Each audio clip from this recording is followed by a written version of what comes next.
Great. Okay, so welcome everybody. I just wanted to welcome you guys to CPC Community Health and part of the CCPD program. We kind of offer some presentations by our experts in the field. So we have Dr. Kristin Kilbourne with us, who is at the Department of Psychology at CU Denver, and she's going to be talking about the importance of sleep. Turn over to you, Kristin. Great. Thank you. And thank you, Tammy and Hoel, for being here today. Maybe we can have some discussion and some nice time for some questions. But today I'm going to talk about sleep, which has been identified as one of those areas that's becoming increasingly important in terms of we look at health and well-being. And so I'm going to go through some different areas of sleep. I just want to note here, I have a picture of one of the best sleepers I know, which is my cat, Andy. And here's a picture of what often he's doing while I'm working all day on meetings at home, enjoying his favorite cat naps. So just an outline of what I want to talk about today. First, I just want to direct you to the American Heart Association, their website, where the information I'm presenting today is mostly from their website. It's not always hard to, or not always easy, I should say, to navigate, but I just wanted to let you know that there's some excellent information about sleep, some of the things we'll talk about today, as well as nice little tip sheets that I'll show you some of those that you might find helpful. That you might want to use with some of your participants, or you might even find them helpful for yourself. I'm also going to talk about why sleep is important, and the impact of sleep on health and well-being, a little more specifically about sleep and heart health. And then at the end, I'm going to talk about some ideas for helping people who are having difficulty with sleep. And hopefully that's the time where we can have some questions or discussion.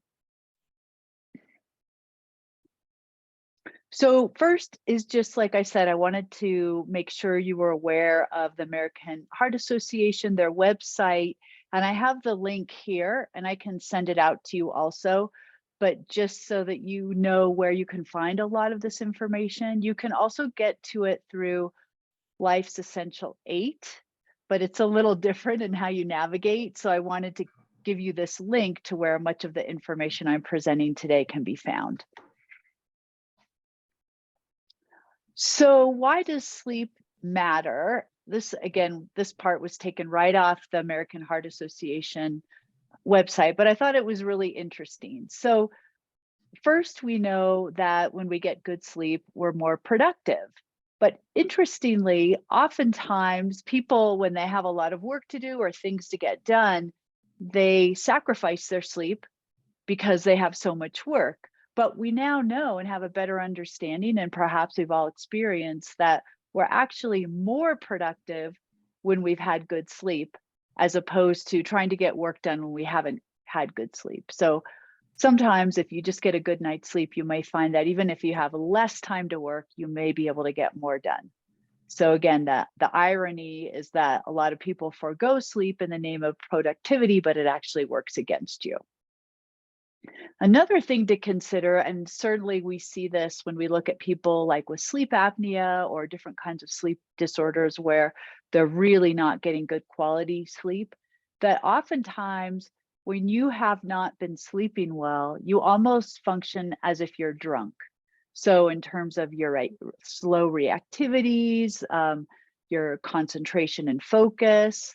But interestingly, once again, we tend to sometimes celebrate people who don't need a lot of sleep, who work or do other things as opposed to sleep.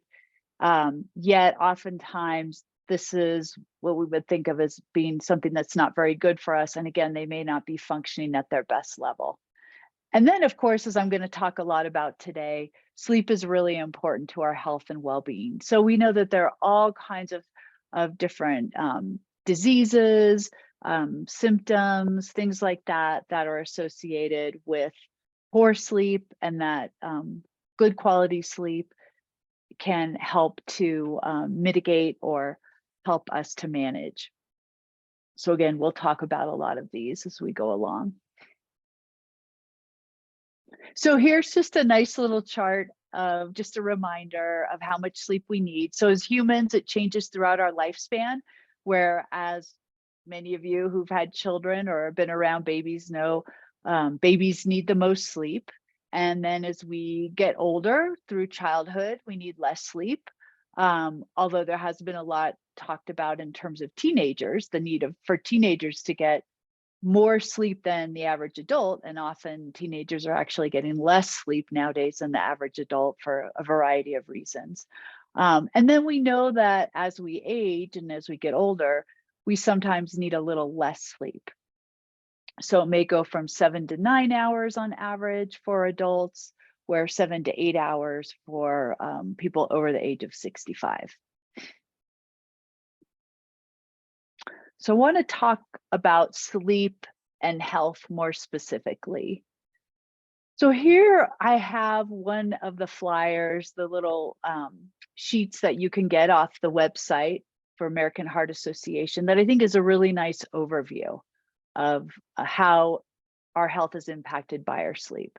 So first is that statistic that 1 in 3 adults don't get enough sleep. And this is really common across all different kinds of surveys that they do, that quite a lot of people, that 30+% feel that they're not getting enough sleep. So we know that already. There's a lot of different distractions and things in our environment, in our society, in our culture that kind of work against us getting enough sleep. So just being aware of that. We already talked about, about what is the right amount. That's going to be very individual too, where some people need more, some need less on average, but that 7 to 9 is what we think about in terms of adults. In terms of the benefits of good sleep, we know that while we're sleeping, especially during deep sleep, that is that time when our body is healing and repairing the damage that has gone on during the day. So that can include, our tissues, our organs, things like that, as well as our brain. So we know that our brain during the night while we're sleeping, there's also a cleaning process that's going on in terms of plaques and different types of proteins that aren't good for the brain, which is one of the reasons why they think that there may be a connection with sleep and the development of Alzheimer's and other neurological conditions, which I'll touch on a little bit later. We know that in terms of our immunity and our immune system, sleep is really important. So again, that's when our immune system is really working to heal and help us to maintain a strong and healthy immune system. It's good for our mood and energy.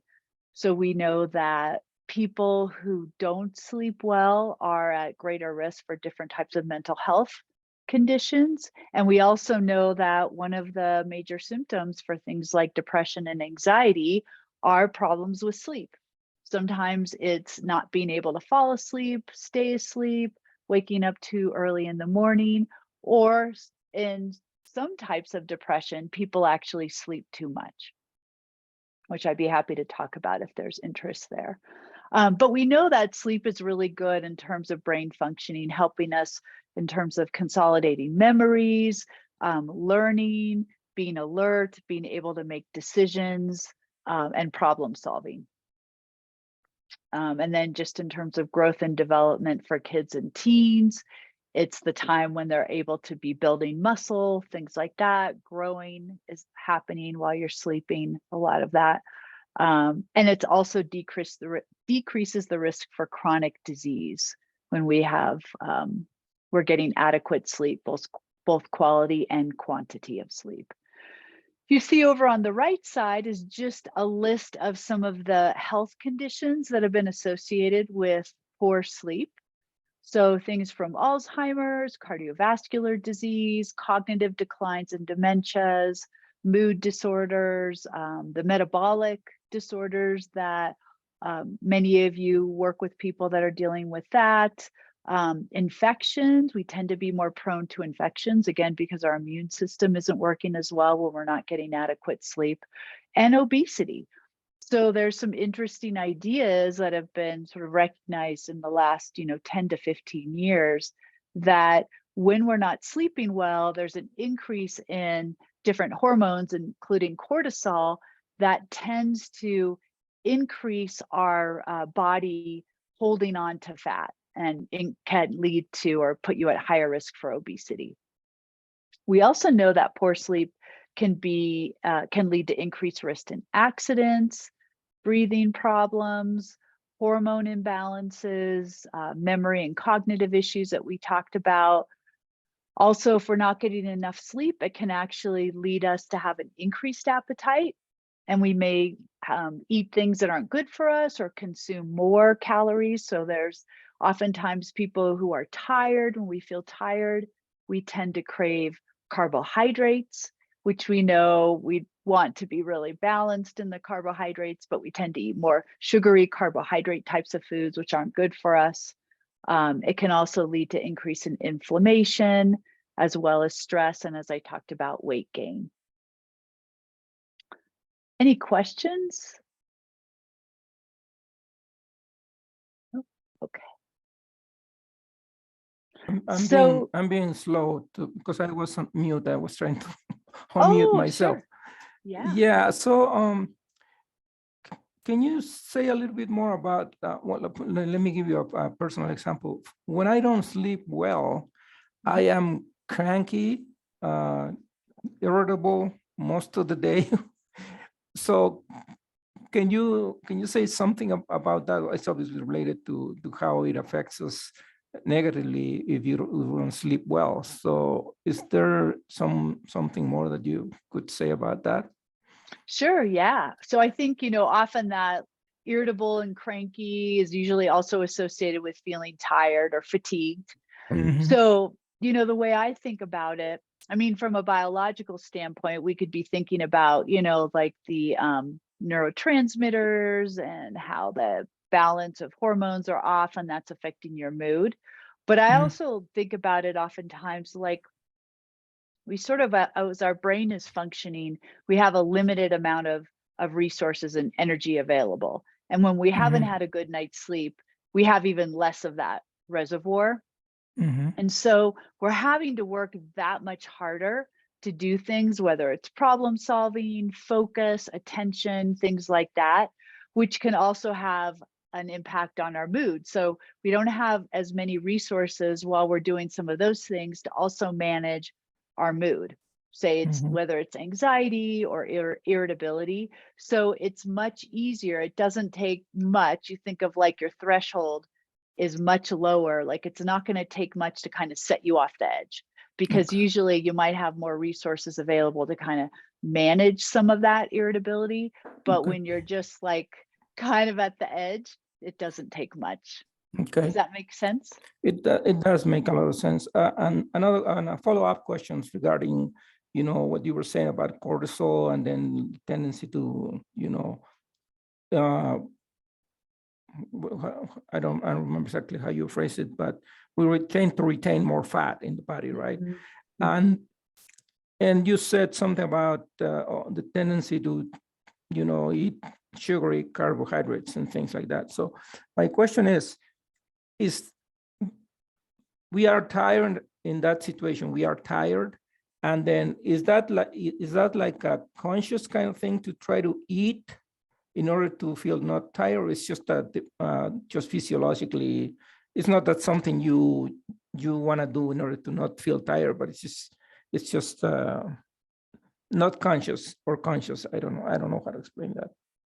Yeah, I mean, I think it could be both or either. I think Oh, that, sometimes if you're tired and you're mhm, just feeling kind of bored, or you're looking for some sort of stimulation, you might be more apt to go, into the kitchen or go get something to eat or food, right? mhm, But I mhm, also think from the biological standpoint, it's very similar to mood, like mhm, if we're feeling a little down or depressed, we may want to get that little boost. We know that when we eat kind mhm, of sugary, high carbs types of food, there is like a very mhm. kind of quick burst of serotonin that we Right. get, right? And that Some. serotonin can be Mhm, like energizing, right. but as we know, it quickly goes down, right? And then we kind of hit Mhm, that like sugar low or right. carb low. So it's Okay. only for a short time, but I my understanding is a lot of people, they will kind of crave, they want that little boost because you feel Mhm. more awake, you have a little more energy, Right. although in the Okay. end, it's actually worse for you. Yeah. Okay. Okay. Makes sense. Thank you very much. Sure. Those are great questions. Thank you. So thinking about sleep and heart health. So we know that diet and exercise are really good for heart health, and diet and exercise, and I'll talk a little more detail about this, we've also found are good in terms of help with our sleep. We also know that, thinking about, as we think about lifestyle factors, we haven't focused in the past as much on sleep. We focused on diet and exercise and more recently stress, but this addition of sleep, I think, is really important, and the research is really showing just how important that is into like an overall healthy lifestyle, and how sleep is so connected to some of these other behaviors that we know to be good for our health, or if we're not, that can be also have a negative impact on our health depending on what we're doing. So let me talk a little bit about some of those. So for example, the research has shown that people who are not getting enough sleep, so either not enough hours of sleep or poor sleep quality, which could be, you might sleep, let's say 8 hours during the night, but let's say you're waking multiple times during the night. And that every time you wake up during the night, it's making you have to start through the sleep cycles again. So our 4 sleep cycles, which we know the last sleep cycle, the 4th, is the most healing, but every time we're waking up, we're having to start over again. So that's why quality of sleep is also so important. So we know that short duration of sleep and or poor sleep quality is associated with high blood pressure, elevated cortisol, and arteriosclerosis. We also know that people who tend to chronically or habitually not get enough sleep, not enough hours of sleep, have increased chance of cardiovascular events. So these could be, heart attacks, strokes, things like that. And we also know that not getting enough restful sleep is correlated with, as we've talked about, weight gain, and it could also lead to poor diet. And also things like diabetes. We talked about increased inflammation, which is probably one of the mediators for a lot of these health conditions, and also stroke, heart attack, and even death. So again, not that not getting enough restful sleep is going to lead directly to death, but certainly through some of these health conditions can lead to early death. Any questions or thoughts before I move on? Just a comment. So going back to what you were saying before, with lack of sleep, causing a tendency to keep fat and all that could be related to this in the first section you have here, right? Elevated cholesterol and atherosclerosis. Yeah, it's the so if you think about it, so cortisol is one of those stress hormones. So it's kind of one of those hormones that when we're in fight or flight tends to increase, right? And the idea behind it is like we're in danger, we need to get a lot of energy to the cells and things like that. And so part of that response is we need to store energy, right? Because we don't know what's going to happen. And so that's sort of the mechanism. That's the very simplified, but that's the simplified mechanism of when we're not sleeping enough and we're having more of this cortisol running through our body. It's like it's wanting our body to store more energy. Okay, makes a lot of sense. Thank you. That's a great question. And then, Kristin, doesn't the cortisol also damage blood vessels, arteries, so forth?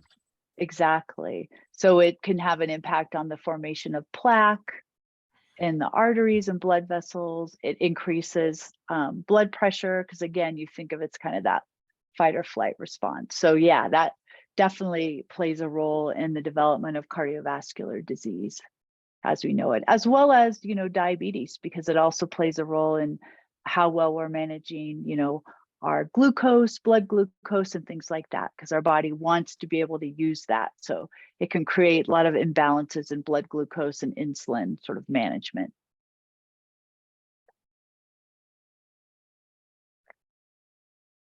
Those are great questions. Now, just to also be aware that sleep disorders, of which, it's estimated that as high as 25 to 30% of Americans may have some type of sleep disorder, with obstructive sleep apnea being kind of the leader in that area. We know that obstructive sleep apnea is also very highly correlated with people who are obese or overweight and also have metabolic disease. So they often go very hand in hand. So it's not surprising that people with sleep apnea or insomnia are more likely to have heart arrhythmias, so changes and problems with maintaining their heart rhythm. They may have plaque buildup, heart failure, and as we talked about, coronary artery disease, as compared to people who do not have sleep apnea or insomnia. We also know, this was news to me until I was getting ready and preparing for this presentation, is that even some of the neurological sleep disorders like restless leg syndrome have been shown to also be associated with an increased risk for heart disease. So again, the assumption that with restless leg syndrome, it's interfering with their sleep because of that. And then also narcolepsy may also increase the risk for heart problems. So these are people that it's not very common, but who have a dysfunction where they can just fall asleep either suddenly, or different triggers may lead to them just falling asleep, where they're kind of don't feel like they have much control over that. So those folks also can have a higher risk of heart disease and heart problems. Any questions or comments? Okay. So let's talk about the tips for good sleep. And hopefully these are things I will say, as a clinical psychologist, a health psychologist, not only do, over like the 25 years that I've been doing this work, have I become more attentive to talking to people about their sleep and their sleep patterns and things like that. But I spend a lot of time helping people develop better sleep habits to help improve their sleep.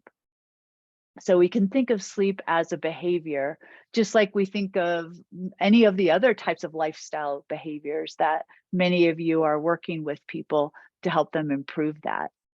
So this is, I think, an important area where you can really help provide some ideas and possible ways to help them improve their sleep. So one thing about sleep that we know is the importance of keeping a regular sleep schedule. And this is particularly important for people who already have problems, whether it's insomnia or waking at different times during the day. So of course, it's not always possible to keep that schedule the same, but at least striving for that. So again, we kind of know we're aiming for that 7 to 9 hours of sleep per night. And ideally, we want to try to go to bed and wake up at about the same time each day. This is just good for terms of circadian rhythms and just getting our body on this clock so that our brain sort of knows when to expect we're going to go to bed and go to sleep and when to wake up. And if possible, try not to change drastically sleep patterns from weekday to weekend. Again, that's not always possible, but at least it's something to be thinking about and considering. And as I said, especially for people who do have challenges when it comes to sleep. In terms of some other things, actions that can help improve our sleep. So we have interesting research that shows that being active during the day can have a really positive impact on your sleep, as well as eating a healthy diet. So those two factors can have a positive impact. There's also research that shows earlier, if possible, for people who are having problems with sleep, they may find that exercising or being active earlier in the day is even more benefit. When it comes to exercise, some people can exercise late in the day or even in the evening, and it has no impact on sleep. Other people find that it takes a while to wind down when you've been exercising, and it increases your body temperature and other things that are sort of counteractive for falling asleep. So it kind of depends on the individual, but in general, being more active during the day is very helpful, as is maintaining a healthy diet, but also having kind of a balanced caloric consumption throughout the day. So people that tend to just like eat one meal a day or eat a lot at one time and then go a long time not eating tend to have more problems with sleep than those who kind of keep a nice balanced sort of caloric intake throughout the day. We also know that sleep hygiene is really important, and I'm going to show you a flyer the American Heart Association has created that is kind of a reminder for that. But the idea behind sleep hygiene, it's really about training our brains and getting our brains ready for sleep and associating sleep, with, our bedroom and creating an environment that's very conducive to sleep. So we know, making your bedroom comfortable. We know that there's like the cool, I think it's around 68 degrees is kind of the ideal temperature. We don't want the bedroom too warm. We don't want it too cold. We want it ideally to be quiet and dark. That means, trying to banish bright lights or lamps that are in the bedroom, TVs.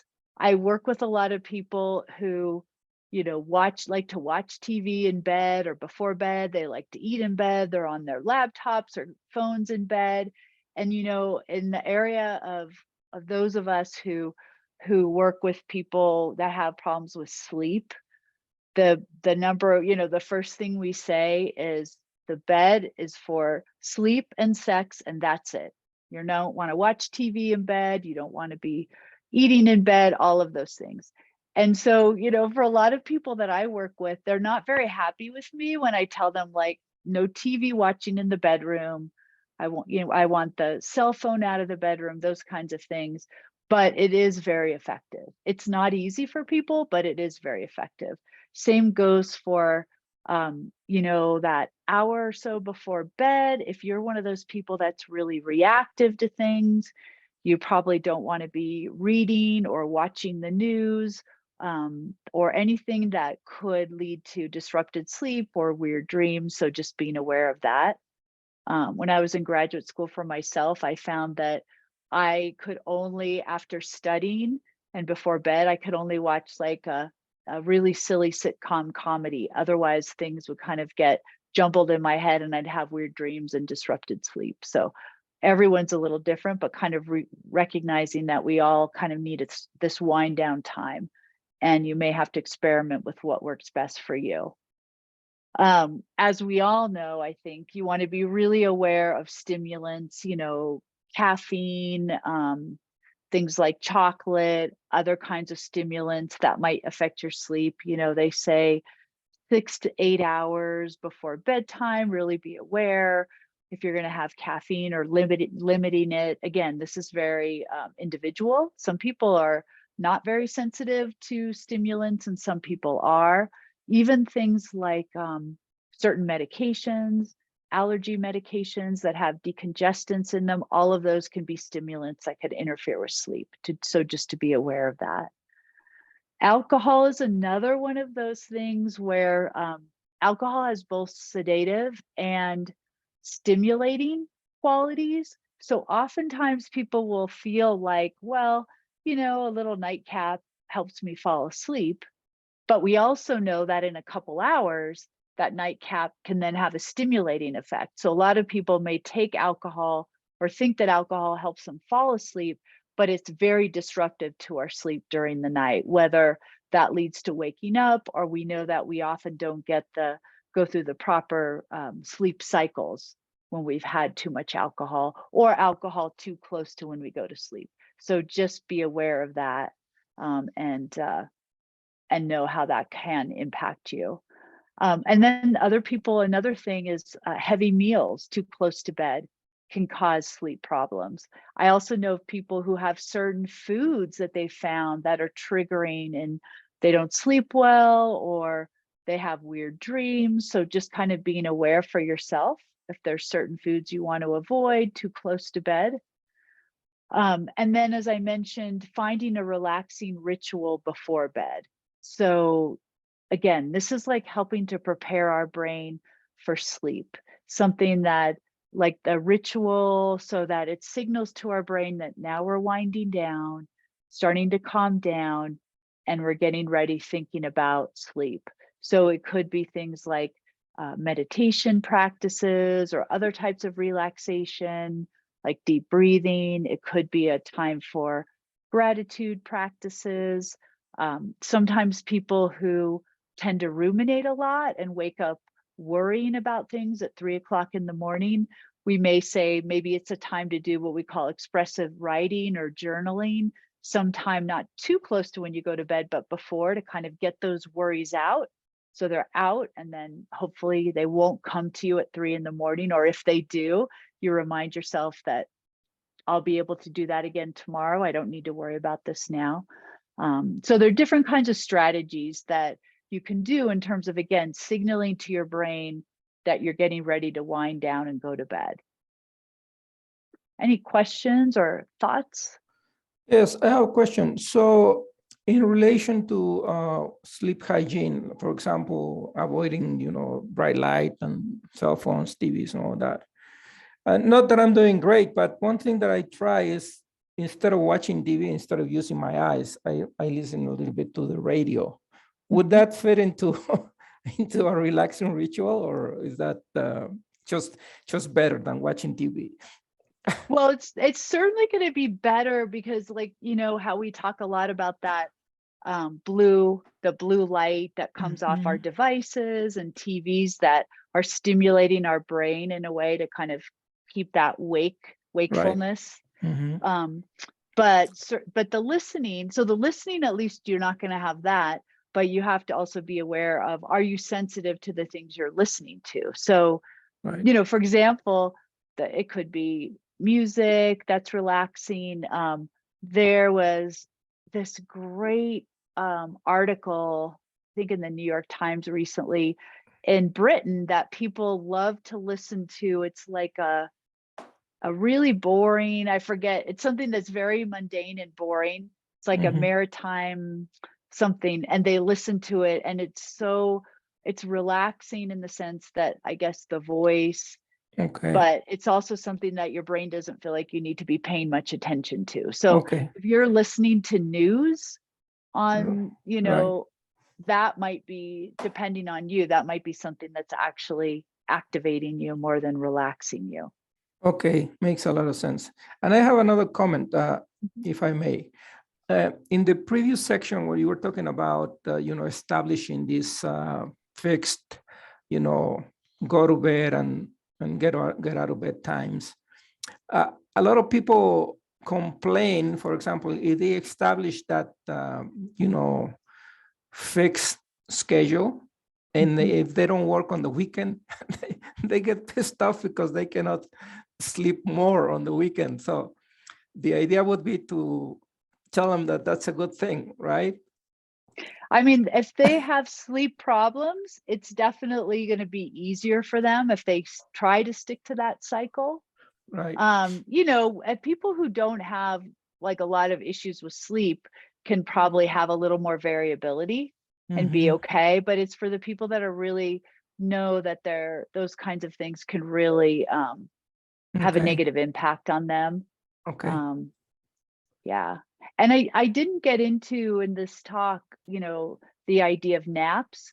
So, there is sort of biological evidence that we're kind of like the way our body is set up is for this idea of like, we kind of get to this low point, late in the afternoon or early evening that were probably programmed that if we were going to take a nap, that would be a good time. And some cultures, we know they do that, right? And like Spain and Italy, they have that siesta time and they close down all the stores and everyone goes home and takes a nap and comes back. So napping can be, there's been some research like the benefits of napping in terms of health and well-being, but you also have to keep it pretty short, because if you nap for too long, then it could interfere with your nighttime sleeping. Right. Okay. So I was thinking that could be something that the people that don't like sticking to that schedule, they could try a little nap in the afternoon if that helps. Okay. Thank you. Any other thoughts? Oh, okay. This is another one of these, the little flyers the American Heart Association put together, which I thought was really interesting, because we tend to think of setting an alarm for waking up, but here they're giving you this idea of that setting the alarm to remind you when you're 1 hour from bedtime, right? So it's really easy to get involved in like a TV show, or you're on your computer, you're working, or, just doing different kinds of things that, or maybe on your phone and different kinds of apps or social media. And so this could be really helpful for people who have a hard time setting that like wind down time, to actually set their alarm to remind them like, okay, time to stop all of this. Now I need to get into my nighttime routine. Remind me to wind down. And the idea is then once that starts to get conditioned, that becomes also another signal to your brain that, okay, now's the time to start winding down. Just like, for many of us, it could be brushing our teeth or washing our face, or, whatever it may be, that's kind of the routine that we already have established for going to bed. This just may make it a little larger, so you have more of that wind down time. And then again, it's up to every individual, may be different, and what they find is good in terms of winding down. It could be something like taking a bath, reading, journaling, or some of the other types of relaxation strategies, listening to music, things like that, that people may use to just, again, kind of help wind down from the day. Anyone want to share some of their favorites or things that they find that are really helpful for winding down? I just want to make a comment, not exactly what you're asking, but it's amazing how they changing the usual use, so to speak, of something and turning it into something different, like the example with the alarm. I find that very interesting, like flipping things over.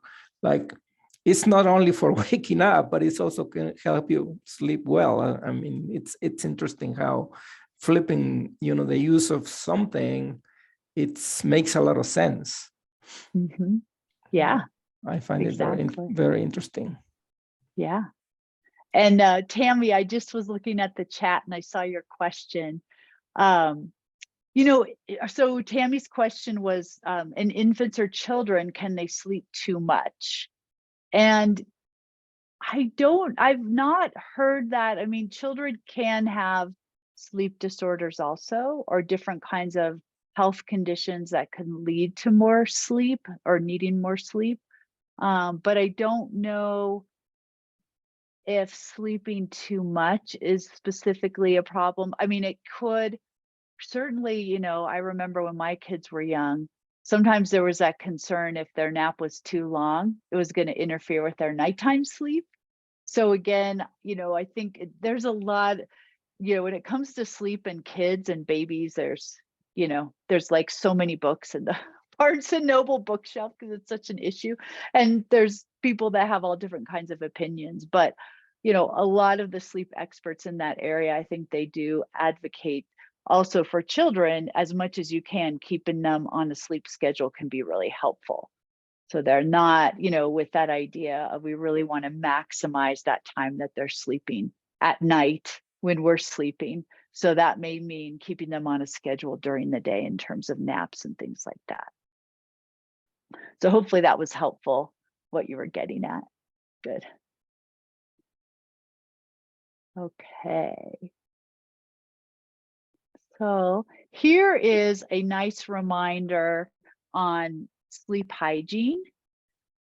I will tell you that I am not popular with some of my younger patients when I tell them that really ideally their phone should not be in the bedroom, should not be charging by their bed, because for a lot of people, it is too tempting when your phone is right there by your bed to either, like, you wake up in the middle of the night and they grab their phone and they start scrolling. And I'm surprised at how many people do this. Or they wake up first thing in the morning and they grab their phone and they start scrolling. So not only can this have a negative impact on sleep, but it's also not good for overall well-being and stress management, right? So I always encourage people, even if you move it to the bathroom and plug it in, so it's not that far, but far enough away that you're not going to succumb to that desire to start scrolling before bed or when you wake up. Dimming is definitely helpful. So if you're going to be on your phone or on a screen close to bed or in the evening, there's all kinds of filters now that you can use or that you can find, or of course you can have filters in your glasses also that can be helpful, that will help decrease that chance that you're going to get that blue light that's going to stimulate you and make sleep hard. We talked about the alarms in terms of how you can use that as a wind down to remind you. There's all kinds of things now on our devices too that even on the newest, the newest iPhone, at least for me, was all kinds of things where you can set, do not disturb, quiet time, those kinds of things. So we have a lot of mechanisms now that we can program our devices so that we're not going to be disturbed during certain times. So that's something to consider and make use of. And then, again, kind of along those same lines, surprising, I think people are better now, but I was often surprised that a lot of people don't use those do not disturbs and, talk about people calling or texting them or getting emails in the middle of the night, the notifications. So that's kind of a really basic one, being able to turn those notifications off while you're sleeping or resting. So some nice reminders. I thought this was a really interesting flyer that AHA website had, which was kind of a month-long guide to help someone who's having problems sleeping might be able to start tackling some of these issues one by one. And I really like this because when I'm working with people that are having sleep challenges, I don't overwhelm them with, like, we're going to do all of these things, like the different things I've talked about today.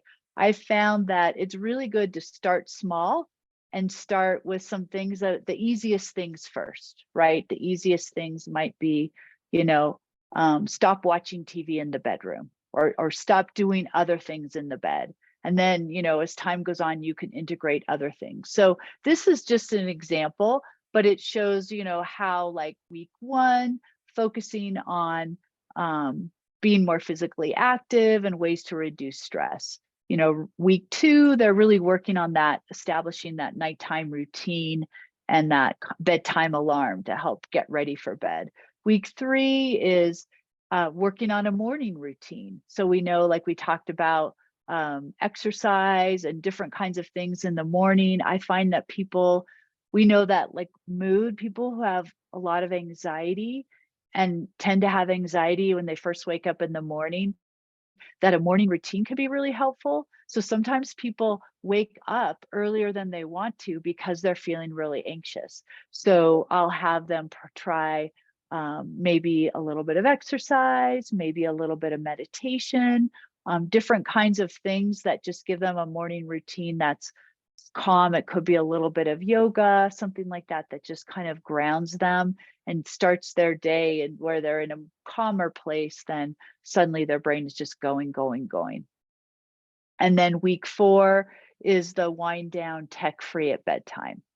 So again, this could be something that I think could be helpful with folks that you're working with, to get them sort of tackling a couple things at a time, week by week. Any thoughts or questions? There's a comment or question in the chat. Yeah, I just was looking at that. So Tammy was asking about listening to music even after you fall asleep, interrupt sleep. So some people, music, it kind of depends on the music. Some people really swear by having some type of sound when you're sleeping. So it's the white noise. I think now, well, there's pink noise, and now brown noise is the one I've heard about most recently. That is supposed to be, some people say it really helps them in terms of sleep.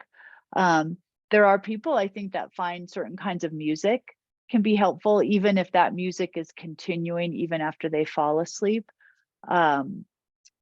People that have like tinnitus, for example, or tinnitus, I never know the right way to say that, often find that it's nice to have some like low level sound while they're sleeping. They find their sleep is less interrupted.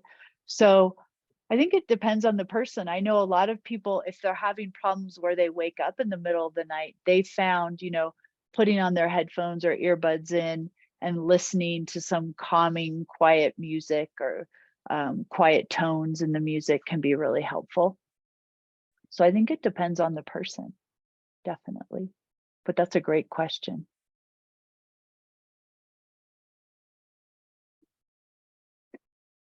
And then here is another, this is actually one that you'll find if you're looking in Life's Essential 8 on the American Heart Association webpage. And this is a kind of a nice overview of a lot of the things we've been talking about that I think could be very helpful for people. So it talks about how to get healthy sleep. So first, it kind of goes through, as you can see, this learn how sleep affects your health. So, things like your brain, cognitive functioning, we've talked about cardiovascular health, blood pressure, things like that, weight gain, obesity. And then it has a nice little section on the benefits of sleep. So for healing, stronger immune system, improved mood and energy, better brain function, and less risk of chronic disease. And then they have over here on the right some nice tips for success, which are all things that we've talked about that are nice reminders. I will say too that in the area, people who study aging, sleep has really become a huge focus. So not only in the sense of, this thought of healthy aging, and that sleep plays a really important role, but also as we get older, oftentimes changes in sleep can also predict, now they're thinking, or they're starting to see potential problems down the road, whether it be dementias or neurological diseases or things like that.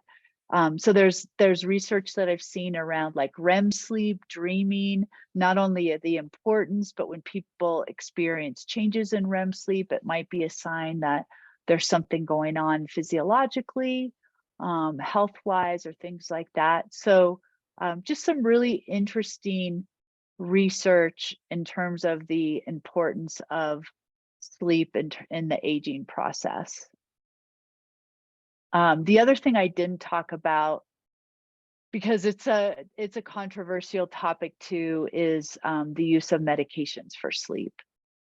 So, a lot of some of the common sleep aids, I see, for example, when I used to be at National Jewish seeing patients, I saw a lot of people who were taking Benadryl or Tylenol PM or those kinds of things to help them sleep. And I always let them know that, recently research has shown that those types of like the Benadryl is not on chronic use is not good, that it's actually associated with dementia. So that's concerning for older people. There are also, although the sleep medications can be really helpful for people who are really having a lot of problems with sleep, there are also problems with those sleep medications too. So I always encourage people before they start something like that to just try at least, give yourself a month or a couple months of really trying to work on changing some of these behaviors that we've talked about before they go that route. Because there are a lot of, they can be hard to get off and things like that. The most recent thing that I heard or I read about with melatonin, which has become very popular, is long-term use of melatonin, which I've also seen a lot of people that use that. It actually gets your body to shut down or decrease endogenous melatonin, right? Which makes sense. If you're giving yourself melatonin, your body's going to probably realize like, well, we don't need to produce so much melatonin. So that can have negative effects if you try to get off it, or you need more and more to get the same effect. So even melatonin, which we used to think of as, fairly safe and not a problem, when used, chronically, like every night, can be harmful in certain ways. So I just wanted to mention that. Any thoughts about either anything on here or any of the other things that I just mentioned? Yeah, in relation to depression, you touched on this earlier, but you said you could expand on that. What does the research say about, depression? You said some people have sleep problems, don't get enough sleep, and then there's the opposite example of people with depression who sleep too much. What does the research say about that? Yeah, that's a great question. So there's different types of depression. The most common is the one where people tend to not get enough sleep. They're either having problems falling asleep, staying asleep, waking up too early in the morning. That is usually associated with decreased appetite and decreased energy and kind of a lot of those somatic symptoms we tend to see in depression. But there's another kind of depression that is associated with too much sleep. So people that are sleeping 10 to 12 hours, much more than what they would usually be sleeping. And with that usually comes increased consumption, like eating more food. So instead of decreased appetite, these folks have an increased appetite. And then along with that are some other things that are a little different from sort of that classic depression. But for a lot of people, when people that have major depression or have had depression in the past, oftentimes one of their first signs that they may be entering into a depressive episode or a high risk of that are changes in sleep. Okay. So a lot of people become aware that oftentimes is could be the red flag for them. Okay, thank you. Kristin, I have a question about melatonin. Uh-huh.